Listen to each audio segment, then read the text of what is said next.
হাই friends, আজি ওলালোঁ ধেমাজিত থকা আহোমসকলৰ ঐতিহাসিক ক্ষেত্ৰ হাবুঙলৈ বুলি। ওচৰতে আছে অথচ যোৱা হোৱা নাছিল। এয়া চাওক গোগামুখেই পালোহি।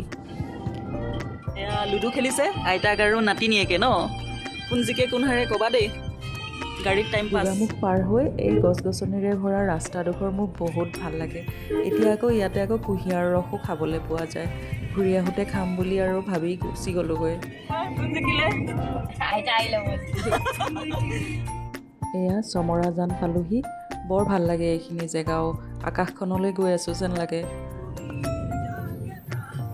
এয়া এই দলংখন পাৰ হৈ আমি হাবুঙৰ ৰাস্তা পাম। এয়া পালোহিয়ে ৰাস্তাটো। এই দোকানখিনি দেখিব আৰু গোগামুখৰ ফালৰ পৰা গ'লে ৰাইট ছাইডে সোমাই যাব লাগিব আমি। এয়া লখিমপুৰৰ পৰা গাড়ীবোৰ আহি আছে গোগামুখৰ পৰা, তেতিয়া আমি ৰাইট ছাইডে সোমাব লাগিব আৰু ধেমাজি ফালৰ পৰা আহিলে লেফ্ট ছাইডে হ'ব।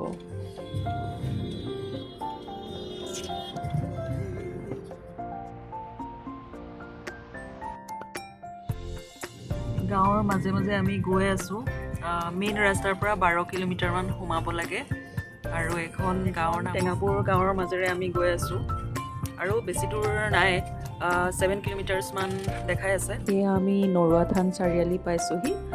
অকণমান ৰখিছোঁ। নৰুৱা থান চাৰিআলিৰ পৰা চিধা চিধি যাব লাগিব।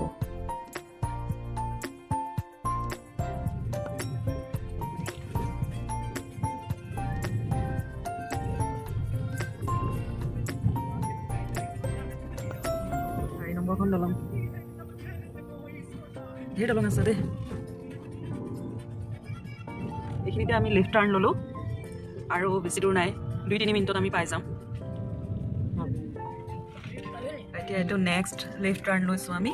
হাবুঙলৈ বুলি লিখাই আছে ইয়াতে আৰু এখন দলং পাইছোঁহি। এইখন চাগে লাষ্ট দলং হ'ব। দোকান বজাৰবোৰ দেখি গম পাইছোঁ আৰু আমি আমাৰ ডেষ্টিনেশ্যন পাইছোঁহি। ইয়াৰ পৰা ৰাইট ছাইডে গেটখন আছে। এয়া বাছ পাই গৈছোঁ আৰু য়েছ, এইখন হৈছে গেট, মেইন গেট। এইফালেদি আমি সোমাই যাম। নাৰিকল মাহ প্ৰসাদ অলপ কিনি ল'লোঁ। এতিয়া আমি ভিতৰলৈ যাম আৰু ভিতৰত পাৰ্কিং আছে। এইখিনি পাৰ্কিং এৰিয়া খুব ধুনীয়া লাগিছে, গছ গছনি। হাবুং আছিল পুৰণি কামৰূপৰ অংশ আৰু আহোম ৰাজ্যৰ দ্বিতীয় ৰাজধানী আছিল। শিলালিপিৰ তথ্যমতে হাবুঙত 10ম শতিকাত ব্ৰাহ্মণসকলক পাল ৰাজবংশৰ ৰত্নপালে স্থাপন কৰিছিল। কামৰূপৰ পতনৰ পাছত হাবুং চুতীয়া ৰাজ্যৰ অন্তৰ্গত হয়। পাছলৈ আহোমৰ হাতলৈ আহে আৰু চাওলুং চুকাফাই ইয়াত অস্থায়ী ৰাজধানী পাতে। নীতি নিয়মখিনি পঢ়িম বুলি ভাবিছিলোঁ, কিন্তু ইমানেই ৰ'দ পঢ়িবই নোৱাৰিলোঁ। তাতে এখনো ভাঙি আছে অকণমান। এতিয়া ইয়াতে ভৰি হাতকেইটা ধুই চাকি জ্বলাব লাগিব তাত, আৰু এইটো হৈছে মেইন পূজাৰ মণ্ডপ। ইয়াতে ধূপ ধূনা চাকি বন্তি জ্বলাই দক্ষিণা দি আমি আশীৰ্বাদ ল'বলৈ আগবাঢ়িলোঁ। টাই আহোমৰ ধৰ্মীয় ৰীতি নীতি আৰু পৰম্পৰাৰে উপৰি পুৰুষসকলক পূজা অৰ্চনা কৰা হয়। ইয়াত পাৰ চৰাইৰ বাহিৰে হাঁহ কুকুৰা ছাগলী গাহৰি অৰ্পণ কৰিব পাৰে আপোনাৰ যদি মনোকামনা সিদ্ধি হয়। লগতে আহোমসকলৰ পানীয় সাজপানীও অৰ্পণ কৰিব পাৰে।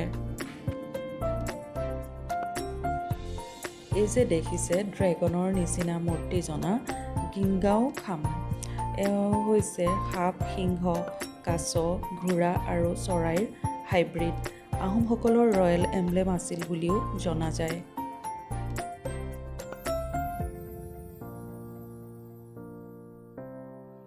এইফালে স্বৰ্গদেউ চাওলুং চুকাফাৰ এখন বৃহৎ প্ৰতিচ্ছবি ৰখা হৈছে। সকলে ছাগলী বা কুকুৰা বলি দিয়ে, তেওঁলোকে ইয়াতে বনাই মেলি খাই যোৱাৰ সুবিধাও আছে। এইকেইটা ঘৰ বনোৱা আছে বা বাহিৰতো খাব পাৰে। ইয়াত এটা বেলেগ নিয়ম আছে, আপুনি মূৰ দোৱাই আঁঠুকাঢ়ি সেৱা কৰিব নালাগে, জাষ্ট বহি পেলাই সেৱা কৰিব লাগে। কেনে পালে কমেণ্ট বক্সত জনাবলৈ নাপাহৰিব। মোৰ খুব ভাল লাগিলে ইয়ালৈ আহি, আৰু আপোনালোকো আহিবচোন, ভাল লাগিব। পৰিৱেশটো খুব ধুনীয়া, বেছি ভিৰ নাই, ইমান মানুহ আছে তথাপিও ভিৰটো লগা নাই। সকলোৱে খুব ধুনীয়াকৈ সেৱা কৰি ওলাই আহিছে। আহিব আপোনালোকো।